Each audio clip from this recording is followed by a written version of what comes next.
Friends, இப்போ நம்ம வந்து மைலேஜ் சஃபர் ஆகிற ஃபிஃப்த் ஃபேக்டர் என்ன அப்படின்னு பார்த்தீங்கன்னா, ஃபியூயல் டேங்க் இருக்கு இல்லையா? ஃபியூயல் டேங்குக்கும் இதுக்கும் மைலேஜுக்கும் என்ன சம்மந்தம் அப்படின்னு நீங்க கேட்பீங்க. ஃபியூயல் டேங்கோட குவான்டிட்டி இருக்கு பாருங்க, அதுதாங்க குவான்டிட்டி. நிறைய பேர் வந்து பாத்தீங்க அப்படின்னா ஒரு 80 லிட்டர் இருக்குன்னு வைங்க டேங்க் கெப்பாசிட்டி. நிறைய பேர் பாத்தீங்க அப்படின்னா 40 லிட்டர் டு 80 லிட்டர் மெயின்டைன் பண்ணுவாங்கங்க. ஸோ 40 லிட்டர் வரையுமே திருப்பி டேங்கை ஃபில் அப் பண்ணிடுவாங்க. ஸோ இதுல அப்போ ஒரு 40 கேஜி எக்ஸ்ட்ரா லோடுல வெஹிக்கிள் எப்பயுமே ரன் ஆகிட்டு இருக்கு. ரெண்டு பேரும் ஒரே வெஹிக்கிள் தான் வச்சிருக்கோம், பட் மைலேஜ்ல டிஃபரெண்ட் இருக்கு அப்படின்னு பாத்தீங்க அப்படின்னீங்கன்னா, இந்த ஃபியூயல் மெயின்டைன் பண்றீங்க இல்லையா, இதனாலேயே வந்து மைலேஜ் வந்து சஃபர் ஆகுங்க.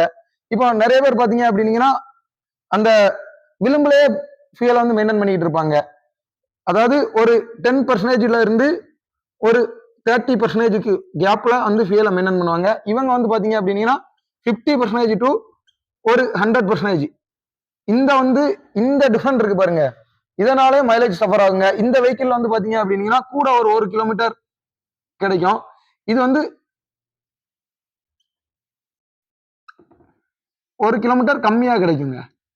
இதுதான் 5வது ஃபேக்டருங்க. ஃபியூயல் டேங்கை வந்து நீங்க வந்து எந்த அளவுக்கு மெயின்டைன் பண்றீங்க, எவ்வளவு ஃபியூயல்ல மெயின்டைன் பண்றீங்க குவான்டிட்டி அப்படின்றத டிபெண்ட் பண்ணி வெஹிக்கிளோட மைலேஜ் வந்து சஃபர் ஆகுங்க.